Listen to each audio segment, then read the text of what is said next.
quando antes eu fazia aquela doma tradicional e tudo, eu necessitava de muitos trabalhos com cavalo. E dentro de muita coisa que você me ensinou, uma que eu sempre tento repassar é o seguinte, que não é o quanto se faz, e sim o como se faz. Então, hoje eu trabalho atendendo em propriedades, eu não trago mais cavalo para casa, então eu não tenho convívio direto com eles. Eu consigo, em poucas horas, em poucas sessões e poucas horas, um resultado que antes eu demoraria meses e tendo que conviver com o cavalo todos os dias. Então, assim, eu só consigo hoje atender o número de clientes que eu atendo por conta da metodologia, que é muito simples, muito específica e direta. Não tem que ficar fazendo muita coisa. Boa noite, Guilherme. Muito obrigado por você ter aceitado o nosso convite. É uma satisfação para nós tê-lo aqui com o público da Escola Chamada Cavalo. E eu vou começar pedindo para você se apresentar. Boa noite, Paulo. Primeiramente, quem agradece sou eu e a satisfação é toda minha. Eu sou Guilherme Loures, sou aqui da cidade de Goianá, sou treinador de cavalos. O meu primeiro cavalo que eu domei profissionalmente, eu tinha 12 anos de idade.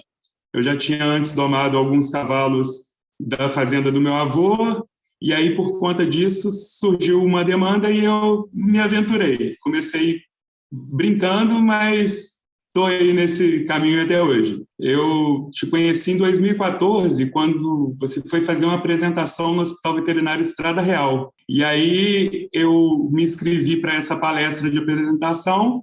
E quando eu fui, eu fiquei muito interessado, porque eu já convivia com cavalo e trabalhava com cavalo há um tempo, mas por mais que eu já tivesse feito alguns cursos e alguns treinamentos com bons profissionais e profissionais que me ajudaram muito, quando eu fui na sua palestra, eu recebi muitos porquês das coisas. Então, assim, é normal a gente entender, ver alguns exercícios e tudo, mas não saber o porquê que eles acontecem. E aí, na palestra, só pela sua explanação, eu falei, opa, esse aí é um sujeito que eu preciso escutar mais, esse aí vale muito a pena escutar. E aí, no final da palestra, teve uma lista para fazer participação de um curso de etologia e psicologia equina. Eu me inscrevi nesse curso e, para minha grande satisfação, quando eu fui me apresentar nesse curso,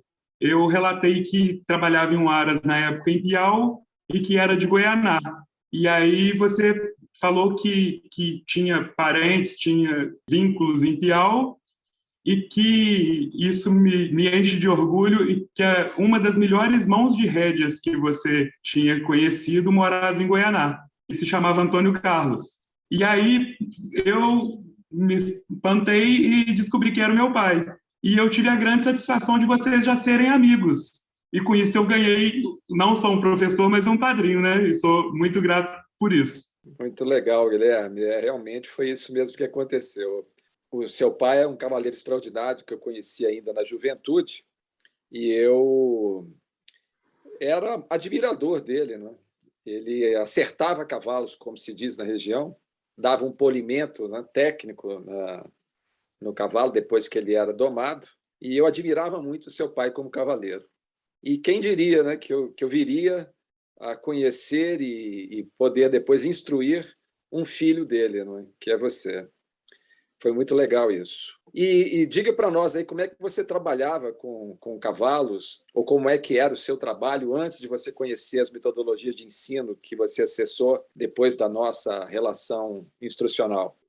Por meu avô ter fazenda e precisar muito de cavalo nas lidas, eu vim de uma doma mais rústica, mais tradicional, onde a gente já pegava o cavalo chucro, que estava solto no pasto até os 3 anos de idade, e já levava para o curral, encilhava e montava e meio que amansava na brava, vamos dizer assim, né? A gente montava e tirava os pulos, e daí, no trabalho, a gente ia melhorando essa relação com o cavalo, mas através sempre de imposição. não de proposição, que acho que é o grande diferencial, né? E aí, depois que eu acessei a metodologia, o grande divisor de águas, na verdade, foi psicologia e etologia. Quando comecei a entender um pouco de cavalo, foi abrindo, né, muitas cortinas. Hoje, olhando para trás, eu vejo que o principal fator é a confiança do cavalo. Então, assim, como a gente pegava o cavalo meio que na bruta e submetia ele aos exercícios sem uma confiança antes do cavalo, e tudo isso dificultava todo o processo depois. Então, assim, o grande diferencial foi justamente esse. Você fazia a proposta ao cavalo, a sugestão para ele. Eu acho que isso que é o grande diferencial. Você pode dar algum exemplo aí de dificuldade que você enfrentava quando você não utilizava esse procedimento? Quais as consequências negativas que ocorriam no que se refere ao cavalo? Sempre eram cavalos desconfiados, cavalos que estavam tensos. O cavalo não relaxava para fazer as atividades propostas. A grande diferença é igual assim, hoje, no momento, eu estou trabalhando 5 potros, iniciando a doma de 5 potros completamente chucros. E quando eu chego no piquete, eles vêm encontrar comigo. E sem suborno nenhum, não tem ração, não tem nada. Só de eu chegar e assobiar, eles vêm ao meu encontro para trabalhar. Então, eu acho que o trabalho está sendo legal para eles também, né? Se fosse Isso o contrário, eles iriam correr de mim. Criou-se um vínculo, né? Um vínculo de relacionamento que fica evidenciado quando o cavalo nos procura. Como você disse, sem suborná-lo, né? O suborno seria um agrado, né? Uma cenoura, uma rapadura, uma espiga de milho. Tem que bater uma cuia de milho, uma ração, essas coisas assim. Aí você não E tem aí certeza, o cavalo né? vai, mas ele não vai. O cavalo vai, mas não vai por mim, vai pelo alimento, pelo petisco, né? Vamos dizer assim. Exato. O interesse dele é a guloseima, não é? Mas quando você não usa esse artifício, você tem certeza que ele está vindo para te encontrar por sua causa. Muda completamente. Né? Isso é muito interessante e eu tenho constatado isso ao longo das minhas vivências. Mas tem uma outra pergunta que é a seguinte: o que é que fez com que você decidisse se colocar junto a mim como aprendiz? E você, devo dizer aqui, é um dos aprendizes que me acompanham há mais tempo. Né? Então, de 2014 para cá já são 8 anos. Né? Mas o que é que fez você decidir por esse posicionamento, de se colocar ao meu lado como aprendiz, Guilherme? Primeiramente pelo exemplo, né? Porque não é só falar. Através da atitude, através de ver a sua relação com seus cavalos, isso foi me testemunhando que cada vez mais era aquele caminho que eu tinha que seguir, que eu estava no caminho certo. Eu acho que o maior dos motivos é justamente os porquês. Então, assim, vou citar exemplos aqui das modalidades, por exemplo. Se eu chegasse em treinadores de 3 tambores e perguntasse por que você utiliza esse exercício no treinamento de tambor? Eles viravam e falavam assim, porque esse exercício ajuda a virar o tambor. Se fosse um treinador de concurso de marcha, por que a gente usa esse exercício para marcha? Não, porque esse exercício faz o cavalo desempenhar melhor a marcha. E com você não, com você tem os porquês das coisas. Então, eu nunca saí de uma instrução com alguma coisa escura do porquê daquele motivo, seja do exercício, seja do comportamento com o cavalo, do relacionamento para com ele. Sempre tinha um porquê muito bem fundamentado. Eu devo dizer que eu sou privilegiado, né, com a sua atitude de aprendiz, porque eu também aprendo muito com você, né, em vários aspectos. E, principalmente, naqueles 3 que são os fundamentais em um aprendiz, sobretudo nas atividades equestres. Né? A sua paciência, a sua disciplina e a sua persistência em busca de conhecimentos e do desenvolvimento das habilidades necessárias para se trabalhar com cavalos, né, é um grande exemplo para mim. Então, eu tenho muito a te agradecer. Você poderia falar para nós, Guilherme, alguma coisa relacionada aos resultados, né, que você vem obtendo no seu trabalho em decorrência da aplicação das metodologias que você tem acessado, né? O que você gostaria de dizer nesse sentido? O que mais chama atenção é o seguinte: quando antes eu fazia aquela doma tradicional e tudo, eu necessitava de muitos trabalhos com cavalo. E dentro de muita coisa que você me ensinou, uma que eu sempre tento repassar é o seguinte, que não é o quanto se faz, e sim o como se faz. Então, hoje eu trabalho atendendo em propriedades, eu não trago mais cavalo para casa, então eu não tenho convívio direto com eles. Eu vou para o trabalho só para treinar os cavalos e volto, não faço parte do manejo. E aí eu consigo, em poucas horas, em poucas sessões e poucas horas, um resultado que antes eu demoraria meses e tendo que conviver com o cavalo todos os dias. Então, assim, eu só consigo hoje atender o número de clientes que eu atendo por conta da metodologia, que é muito simples, muito específica e direta. Não tem que ficar fazendo muita coisa. É só fazer o necessário para que o cavalo te entenda e está feito a sessão. Isso mesmo. Muito bem. É muito gratificante ouvir isso de você, porque realmente é a recomendação que eu tenho feito, e escutar de uma pessoa que acessou isso, a constatação desses resultados, nada pode ser mais gratificante do que isso, né? Porque isso confirma também os nossos argumentos, né? Não para outras pessoas, mas confirma para mim mesmo que aquela metodologia que eu estou sugerindo é aplicável por terceiros também, né? Você percebe que essas metodologias de ensino que nós difundimos, né, que nós oferecemos às pessoas que nos veem, elas contribuem para a valorização funcional dos cavalos que você treina? Enormemente, sem sombra de dúvidas. Contribui muito. O principal fator que eu acho que contribui para a funcionalidade é justamente a descontração. É o cavalo estar receptivo aos comandos, aos ensinamentos que nós passamos para eles. Então, assim, acho que a base, né, o alicerce é isso, é o cavalo estar receptivo, porque daí fica tudo mais fácil para ele. Melhora a resposta do cavalo nos exercícios, inclusive, né? Melhora demais, melhora demais. E a cada sessão, a cada treinamento, o cavalo vai ficando mais solícito, vai se entregando mais e os exercícios vão acontecendo de forma cada vez mais naturais.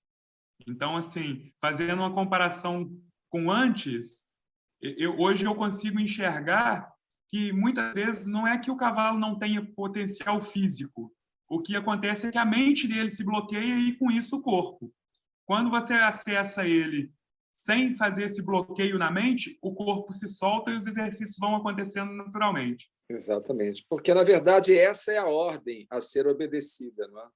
Primeiro, nós temos que exercitar a mente do cavalo, vamos usar esse termo, para depois pretendermos exercitar o corpo, não é?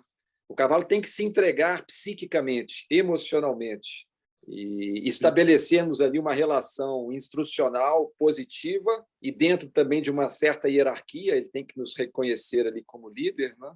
E se colocar disponível para as sugestões que nós estamos fazendo. A partir daí, agora nós começamos com os exercícios, porque o cavalo já se predispôs àquela sugestão que nós estamos fazendo, né?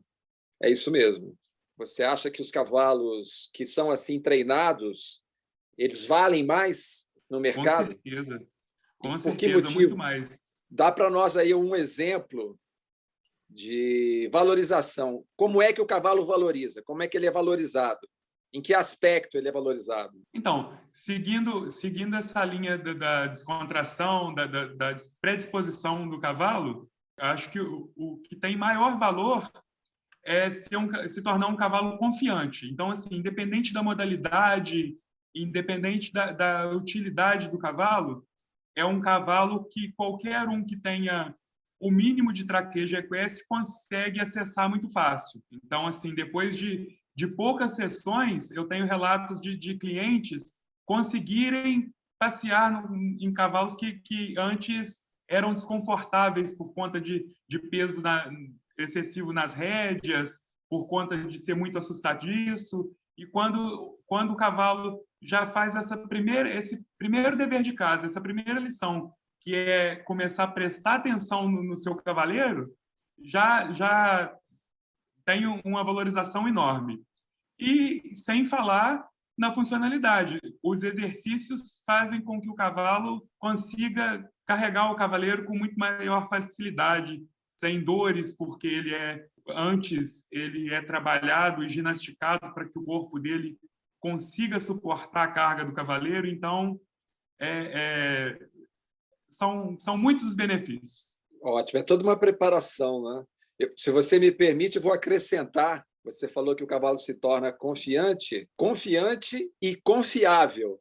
São duas Exatamente. Coisas diferentes, né? Isso cavalo mesmo. Confiante, porque ele está amparado pela atitude do seu cavaleiro para se tornar confiante, e confiável, porque o cavaleiro agora tem o cavalo como parceiro, e o cavalo reconhece isso. Então, ele fica confiável e confiante. São dois aspectos fundamentais num bom cavalo de sela, né?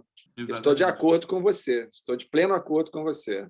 Paulo, o treinamento funcional, já escutei isso muitas vezes, é uma academia de ginástica para o cavalo. Então, quais são os fatores que desvalorizam um cavalo de sela? O cavalo ter reações, o cavalo não ser confiável, o cavalo não ter capacidade física para executar as atividades propostas. Então, assim, principalmente em cavalos de esportes, que são atividades mais intensas, é muito comum a gente ver o cavalo tendo reações. E essas reações, muitas vezes, são por conta de dor, de desconforto, de despreparo físico mesmo. Fazendo o trabalho funcional e dando capacidade para o cavalo vai deixar de apresentar essas reações. E isso valoriza demais o cavalo, porque o cavalo que tem as reações, o valor dele acaba caindo, porque ele incomoda o cavaleiro, vamos dizer assim. Então, o cavalo, quando bem treinado, ele não tem reações que incomodem o cavaleiro, e com isso o valor dele só tende a subir, né? Porque ele consegue, com competência, realizar as atividades propostas. Com certeza. Isso valoriza demais. Vou usar o exemplo de um carro, né, de um automóvel. Se você adquire um carro e o carro dá defeito toda hora, ele vai desvalorizando, né? Um carro que dá muito defeito não pode ter um valor de mercado, um bom valor de mercado. Enquanto que um carro que não dá defeito tem que ser mais valorizado, né? Essa Isso é a propaganda mesmo. Da marca Land Rover, né? Que é uma marca britânica, um carro que inicialmente foi projetado para uso na África. E lá, como não tinha muita assistência, né, técnica, o carro não podia dar defeito. E depois isso pegou, né? Hoje a fama do Land Rover é essa. Ele serve a 3 gerações, pelo menos, sem dar defeito. Pois é, quando o cavalo tem o treinamento bem conduzido, ele consegue ser funcional por muito mais tempo, e com isso ele agrada muito mais os adeptos dele, né? Então, assim, a pessoa... Claro. Tudo que o usuário do cavalo quer é montar um cavalo que não apresente problemas. O cavalo, não tendo problema, ele só vai valorizando. Qual que é o cavalo Exato. Bem vendido? É o cavalo que ele se presta com competência à função que eles o utilizam. Isso mesmo. A funcionalidade do cavalo, pelo menos a meu ver, é o aspecto mais importante num cavalo, porque subentende-se que nós vamos utilizar o cavalo para alguma função, para alguma modalidade, não importa qual seja. Então, para que ele seja valorizado em qualquer modalidade, nós precisamos dar a ele competência funcional. E como é que nós damos competência funcional a um cavalo? Através dos processos de manejo e de treinamento. É assim que um cavalo agrega valor funcional, né? Então, eu estou de pleno acordo com você. Eu quero aproveitar a sua presença conosco hoje, Guilherme. Você já leu alguns dos livros que nós escrevemos, e eu queria que você fizesse algum relato aí para os nossos espectadores aqui da escola chamada Cavalo. Eu vou pedir para você comentar o Nizinge, esse livro que foi publicado pela Chiado Editora, né, sediada em Lisboa, Portugal, e trata-se de um romance cavalheiresco de cunho filosófico. Você já leu esse livro, eu acho que até mais vezes, e eu queria que você desse sua opinião sobre a obra aí, só para ilustrar para nós aqui.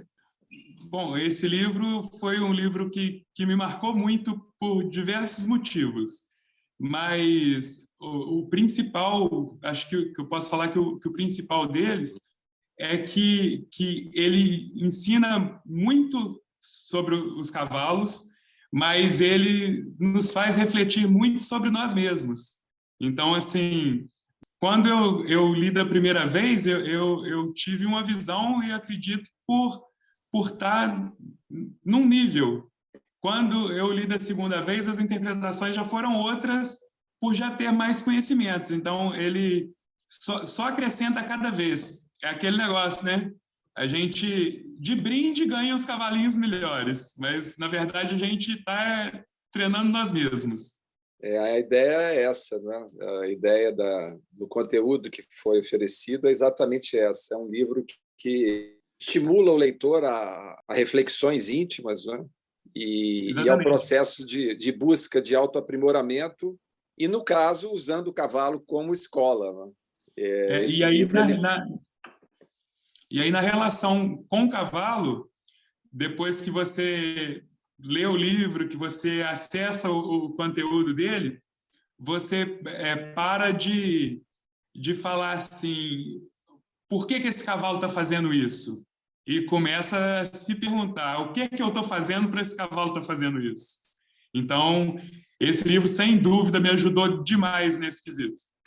É isso mesmo, porque o cavalo é o nosso espelho, né? Ele reflete as nossas ações sobre ele. Então, uma coisa que diferencia um bom treinador de cavalos é essa perspectiva, ou seja, prestar primeiro atenção a si mesmo e depois ao cavalo. E lembrar que o cavalo está refletindo a nossa condição a todo momento. E essa condição é imutável, ela pode ser modificada sempre por nós mesmos. E aí vem aquela frase, se o seu cavalo está melhorando, é sinal inequívoco de que você está melhorando, né? Essa é a ideia que dá tônica aí ao livro, né? E todas as lições todas as lições de todos os mestres só fazem reforçar isso. Então, Sim. O livro tá sempre nos lembrando disso. Cada mestre é um aprendizado diferente, mas a essência é justamente essa, né? O princípio é o mesmo, né? É o princípio que rege a escola chamada Cavalo. Esse livro, ele traz no mesmo tomo, no mesmo volume, duas partes da obra. A primeira parte é intitulada A Escola Chamada Cavalo, e a segunda, O Livro dos Estereogramas. Mas a obra não termina aí, ela prossegue. A terceira parte já está praticamente acabada e a quarta já está por iniciar. Então, seguiremos adiante com a obra, né? Ansioso. Bom, oi? Ansioso pelo restante. Pois é, que bom. Isso aí me estimula muito, né? Saber que vocês estão aguardando por mim. Não preciso ter dúvida disso, não. Não precisa ter dúvida. Obrigado, Guilherme. Quero te agradecer a participação aqui conosco. Fiquei muito satisfeito por você ter aceito o convite, né? Repito isso para você. Eu tenho certeza que o nosso público também vai fazer proveito da nossa conversa e espero que nós possamos realizar outros diálogos como esse para poder ilustrar o trabalho que nós desenvolvemos juntos, né? E estimular o nosso público no que se refere a essa trajetória, né? Que é árdua, mas é muito satisfatória para nós que somos amantes do cavalo. Quem tem a agradecer aqui, não só por esse bate-papo, pela entrevista, mas por todos os ensinamentos relacionados ao cavalo e fora dele também. eu que só tenho muito a agradecer, nossa, imensamente. Acho que você não consegue fazer ideia da dimensão dessa gratidão, tá? E estou sempre à disposição para o que você precisar. Ô, Guilherme, assim você me emociona, pô. Você é um grande companheiro e me inspira muito a continuar nessa trajetória de homem de cavalo e também de instrutor.